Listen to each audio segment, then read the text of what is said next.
It took the world and Russia by surprise. Today, Commander-in-Chief Syrski has already reported several times on the frontline situation and on our actions to push the war out into the aggressor's territory. Ukraine is proving that it really knows how to restore justice and guarantees exactly the kind of pressure that is needed. Pressure on the aggressor.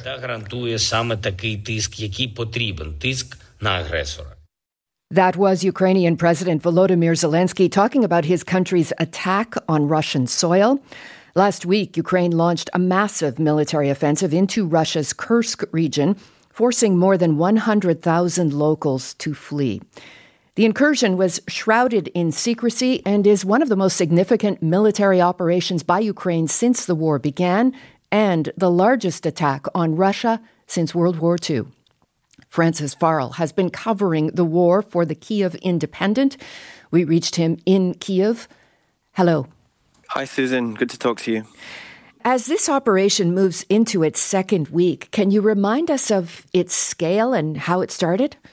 Sure. So it took all of us by surprise, even here in Kyiv, and especially because this is happening at a time when Russia has been attacking with never-ending ferocity all across the front line in eastern Ukraine, and Ukrainian forces are being forced to retreat in several locations. So in that context, for Ukraine to launch this scale of operation into Russia was a huge surprise. And at the moment, we know that several full combat brigades are involved, maybe not all of them in full strength, but it certainly is a full combined arms force with armored vehicles, air defense covering, drones, and probably thousands of soldiers.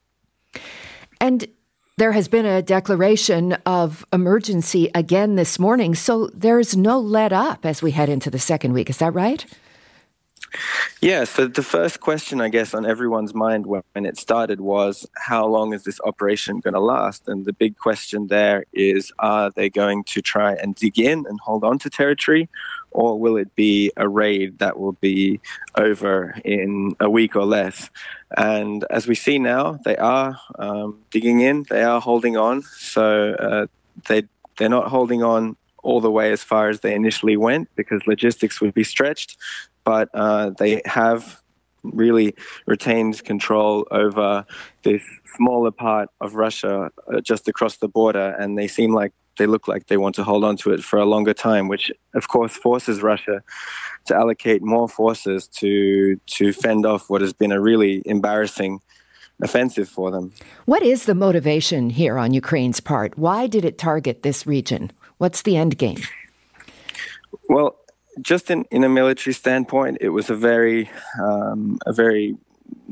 kind of good place to attack because it was still part of the front line. The border is also the front line, but it was very, very thinly defended. And so, the kind of success they've had has huge political morale effects. A soldier was telling me this morning he was fighting in the hell that is eastern Ukraine, but he was saying how this episode really lifted the morale of everyone fighting over there. But in a more kind of dry point of view, obviously the logic would be that it would force Russia to take pressure off eastern Ukraine, to move units away from those offensives there to fight off this embarrassing Kursk offensive, and also maybe in the future that this piece of land inside Russia would be a useful kind of bargaining chip in potential future negotiations. Right, like a bit of a land swap. There's also some speculation that there may be a prisoner swap as well on the minds of Ukrainian strategists as they're taking some Russian soldiers prisoner. What do we know about that? Yeah, absolutely. So one of the benefits of this surprise attack into this area that was thinly defended, but those who were defending there, a lot of them were the young conscripts doing mandatory military service who, by Russian law, by the constitution, should not be anywhere near the actual war zone. And that's a particularly sensitive one for the Russians, and they were taken by surprise. There was footage of dozens of them surrendering and being captured all at once. And so, in this situation where it's Russia who tends to have the initiative, who is going forward, who's more likely to take more prisoners, having that bank of prisoners to potentially swap for Ukrainians later is always super important. What about Russia's response? How has Vladimir Putin responded, and what can people expect next?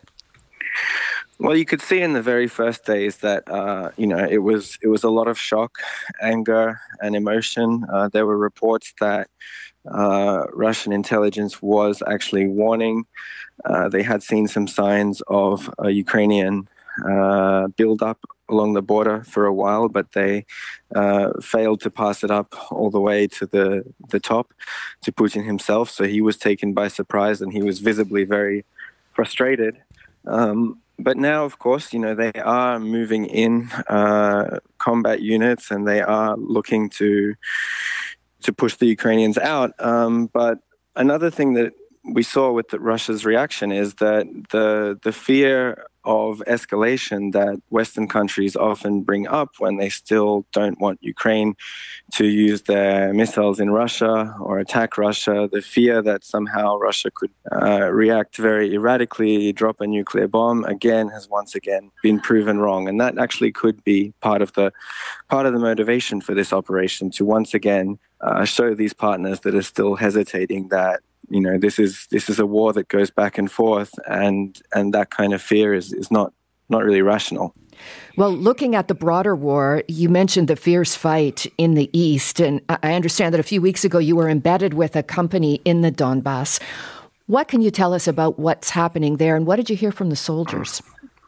The situation there is definitely very, very tough. In fact, in one sector of the front line, the defense, the Ukrainian defense of that part of the front is really kind of not under control. There are daily Russian advances, and there are other parts that are also hotspots, including where I was just a few weeks ago. And, there, the biggest issue is probably manpower, the fact that these Ukrainian units are overstretched and that they are struggling to be replaced and replenished with well-trained, motivated fighters. I'm sure, heard about the mobilization issues and how much of a kind of painful internal struggle that is for the country, and now that continues. And Russia, of course, their own resources are not unlimited, but for the moment, it seems like they believe they can just power through and overwhelm the Ukrainian defense. So how then does what's happening with this incursion change the trajectory of the war, or does it? Well, here it's really difficult because you have to distinguish between the emotional and the political on one hand, and the hard kinetic military effects on the other.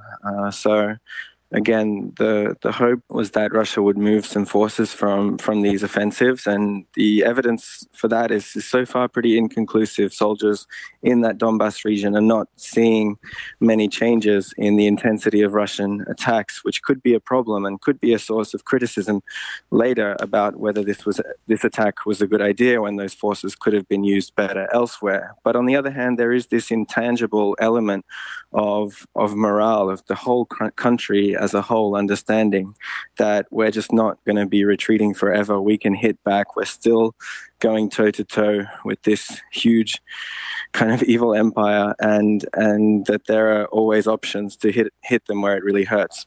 Well, to that point, what is the broader sense, do you think, in Ukraine about how much closer the country is to some sort of a peace? Well, for now, I think, the topic of just peace negotiations for their own sake in the country is still pretty taboo, for good reason, because there is little reason at all to trust that Russia would ever negotiate in good faith and that they would ever uphold, whatever they agree to. So there is this understanding throughout the country that as much as people here, and especially the soldiers, may be tired of this war and want to go home, there is no other choice for now than to keep fighting and secure Ukraine's future on the battlefield, even if that doesn't mean going forward and immediately taking back all the occupied territory. But for now, at least, breaking Russia's will and conviction that it has to go forward and destroy an independent Ukraine. Francis, so good to talk to you. Thank you so much. Thank you, Susan. It's been a pleasure.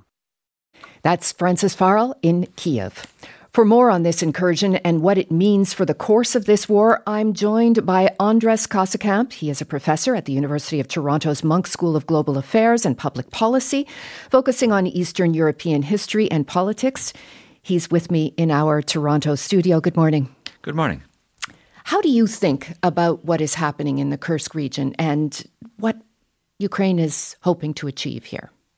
Well, I think Ukraine has several aims. They haven't sort of explicitly said what these end goals might be, which is, of course, wise of them. But the first is flipping the narrative, right? The Russians had been, for the past year, on the advance, and the Ukrainians had been on the back foot. It had been this war of attrition, where the Russians had been throwing these massive forces at the Ukrainians. And the Ukrainians were being ground down, and there were more and more voices calling for the Ukrainians to begin peace negotiations and give up their territory in exchange for peace.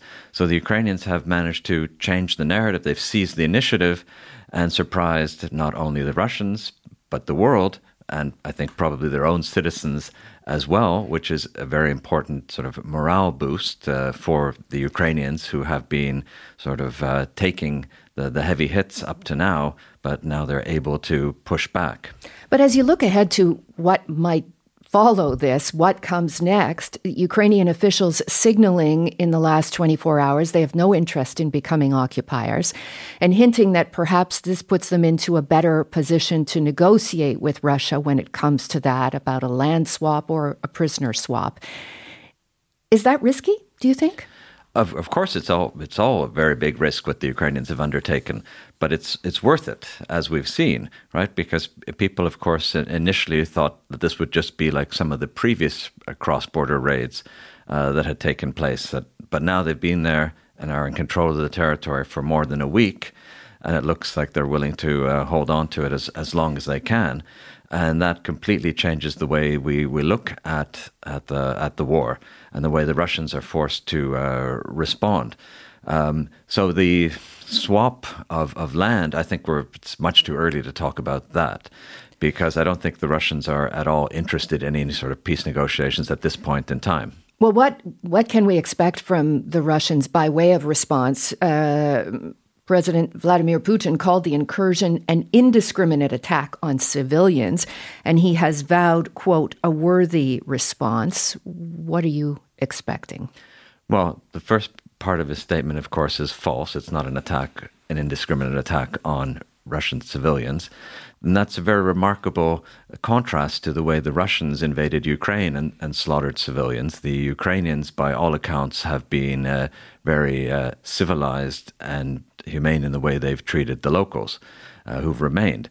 I'm actually fearful that when the Russians attack and try to recover these positions, that any of the Russian civilians who've remained will be bombed to smithereens by the Russians trying to retake their own territory, because the Russians have very little regard for their own population. What kind of an impact could this have on Ukraine's allies in the West? They were not informed about Ukraine's plans before it happened.